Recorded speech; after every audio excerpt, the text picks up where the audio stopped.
My next guest is Brandi Kelly. Brandi has been in the field of education for over 20 years. She has recently assumed the role of superintendent at Mount Olive CUSD number 5 in Mount Olive, Illinois. Mrs. Kelly has served as a principal previously over a 10-year period in 3 districts. Prior to going into administration, Mrs. Kelly was a school social worker counselor for the Effingham Unit number 40 in Effingham, Illinois. Mrs. Kelly's goal is to build teacher and student capacity by providing tools and strategies that empower and inspire others towards greatness. As a lifelong learner, she believes that everyone can learn and has the potential for greatness. Relationships are incredibly important to the learning process. It is necessary for educators to invest time in students to build relationships in an effort to maximize their influence and impact. Education is a powerful tool for empowering others to realize their full potential. Welcome to the podcast, Brandi. Thank you for having me, Dana. Well, tell me about a time when you were in the trenches and managed to crawl out. All right. So, I've thought a lot about that question. It's a time when I was in the trenches. And, I guess it depends on how you define trenches, but I would start by saying I was kind of catapulted out of the trenches into my career path. So when I was 15 years old, unfortunately, our family experienced a tragedy. And out of that tragedy, eventually, it took me many years, but eventually, I decided to go into the field of education, and I started out as a school social worker. So to tell you a little bit more about my story, Dana, when I was 15, my brother Brandon and my brother Dustin, they were riding horses one Saturday afternoon. It was prom for me. I was getting ready to go to prom, and my brothers were bored, so they got on their horses and they took a ride.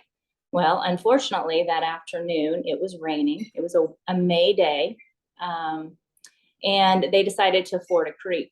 And Brandon, at the age of 13, he is very much like many of the at-risk students that we work with in education in many schools across the country. He was a daredevil. If it was adventurous, he was all in. Over the years, he did a lot of things that caused him some bodily harm. But Brandon and Dustin decided to ford that creek that day, and Brandon didn't come out. He unfortunately died that day. And we looked for him Saturday. Sunday was Mother's Day. And then the divers went in and they found him buried under a sandbar on that Monday afternoon. Dustin was fine. He was scared, and so he grabbed a limb and he pulled himself out of that muddy creek, and he ran all the way home. But Brandon didn't come home that day, and that tragedy really shaped me.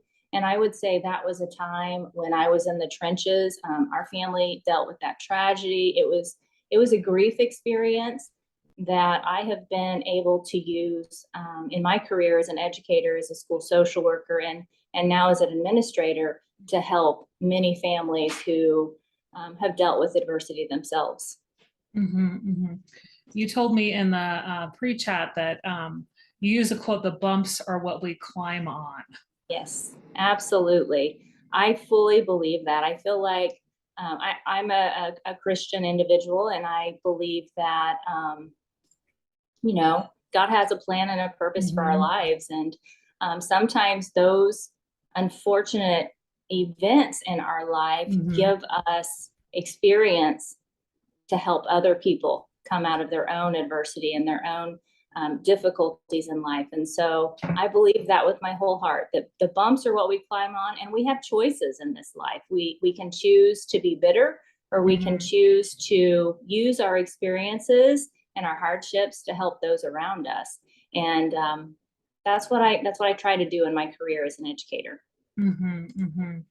Yeah, and it's so helpful when you're comforting families that have been through tragedies as well. When you've been through that yourself many years ago, to be able to know exactly what's happening in their family and help them along the way. let's talk a little bit about, you have some different writing that you do. Mhm. So we're both connected with the Teach Better team. You do some guest blogging. So you did a series not too long ago on Lead with Hope. Yeah. And tell me a little bit about that. Yeah, the Lead with Hope series just kind of connects me with my Out of the Trenches story, Mhm. and it helps me to remind, and I hope it has helped other people through reading my blog, Lead with Hope, that again, we have choices, and Mhm. leading with hope is all about connecting with your why and developing habits, the Mhm. H, being optimistic, choosing that positive mindset and being optimistic, leading with passion, purpose, and persistence, and Mhm. of course, excellence. And that acronym to me just reminds me as to, um, again, my purpose and my why. And all of those things help me to be the person and the educator that I want to be each and every day. Mhm. Mhm. You're also in the process of earning your doctorate, and you Mhm. told me there was a team dissertation that you're working on building systems that foster efficacy in schools. So tell me a little bit about what you're studying and what types of groups that you're researching for that. Yeah, so I'm in my third year at SLU. Last year, I'll graduate in May of 23 with my educational doctorate. And our team is researching the systems that foster collective efficacy in Mhm. schools. And so we created a survey, and I'm super excited to say that I was able to work with wonderful people like John Hattie and Jenny Donahue and Stephen Katz, some Mhm. authors that may ring some bells out there for your listeners. But we were able to connect with them and to develop a survey so that we could ask building principals what systems foster collective teacher efficacy within their schools, Mhm. knowing that collective teacher efficacy is the number one indicator for student achievement, according to Hattie's visible learning research.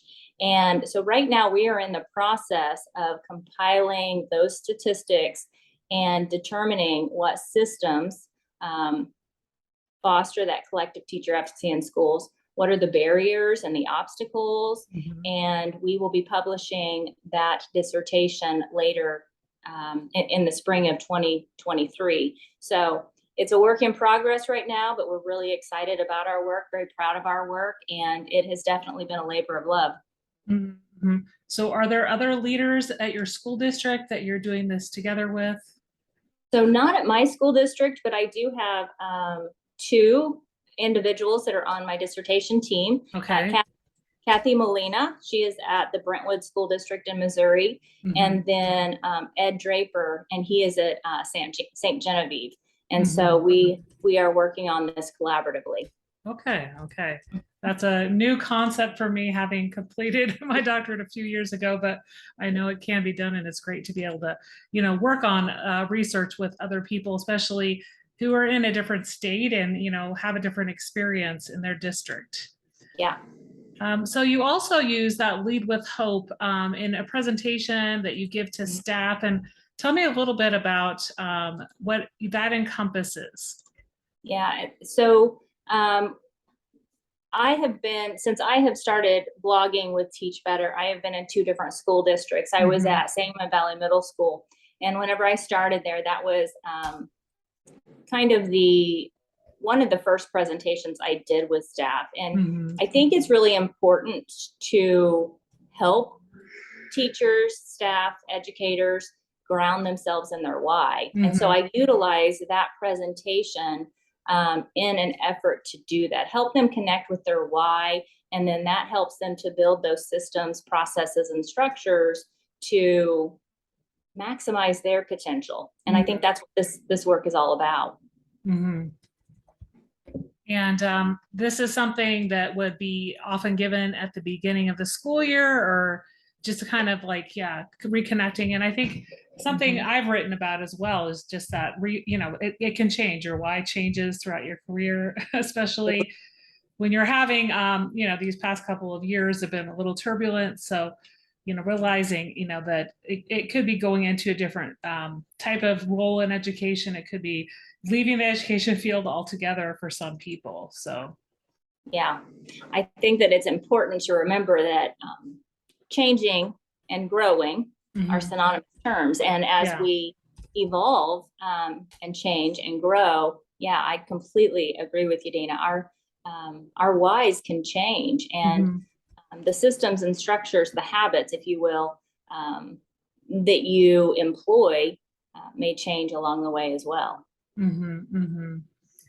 So you also, when you worked as a counselor, you did a lot of the SEL support.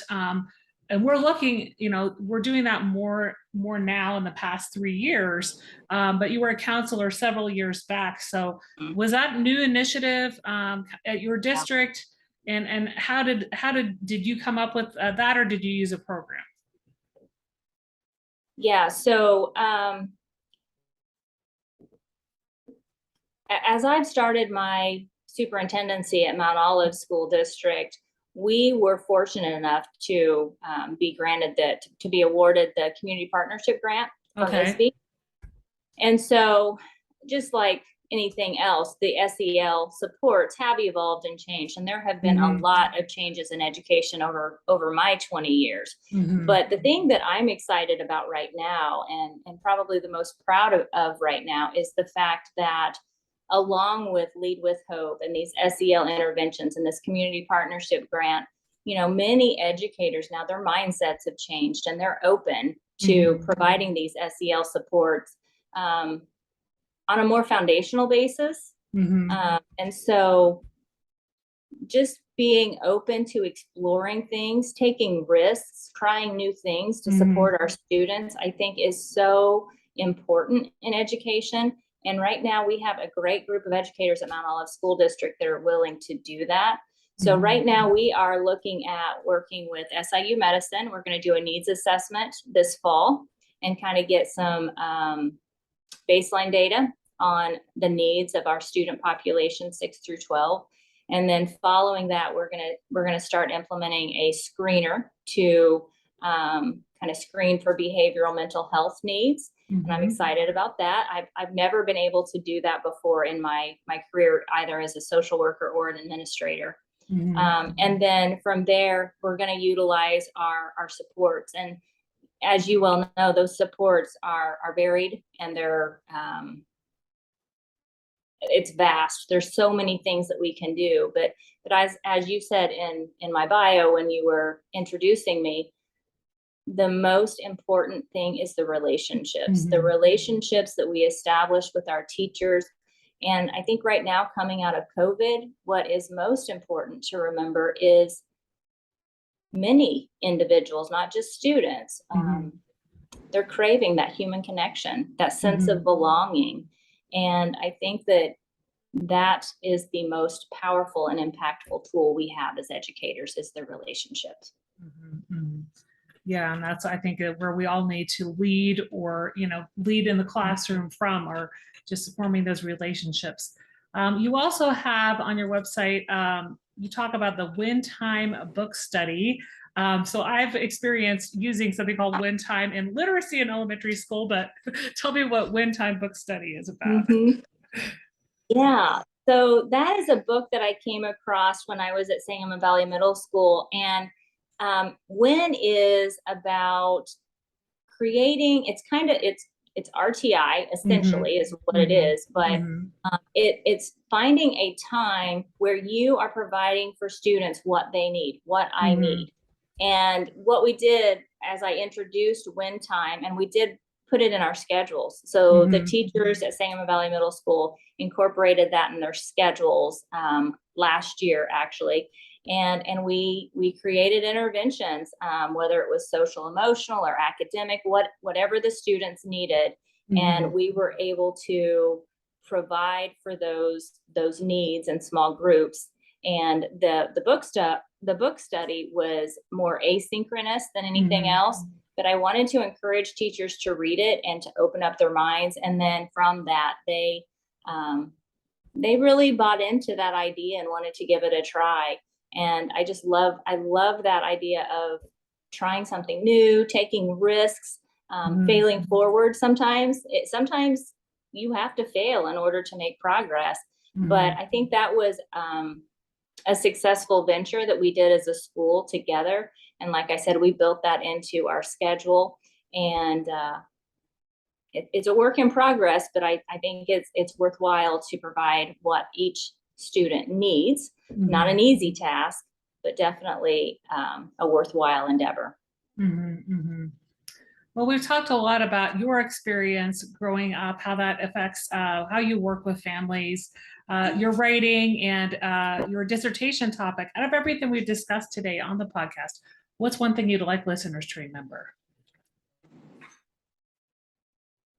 I think it's important to remember that life is about choices, and we can't always control what happens to us, but we can control what our reaction is to that. We have choices. We can either build people up or tear people down. Every day, every moment is an active choice. And I would just like to hopefully inspire those that I come into contact with to choose to build each other up. This life isn't easy. And we can choose to encourage and to inspire. And that's what I hope to do. Where can people connect with you and find you online? So I'm on Twitter at JBMR Kelly. Mount Olive School District has a Facebook page. A Facebook page. And then you can also reach me at bkelly@mountoliveschools.org. Great. Well, thank you so much for being on the Out of the Trenches podcast today. It was a pleasure talking with you and learning more about your work. Thank you for having me, Dana.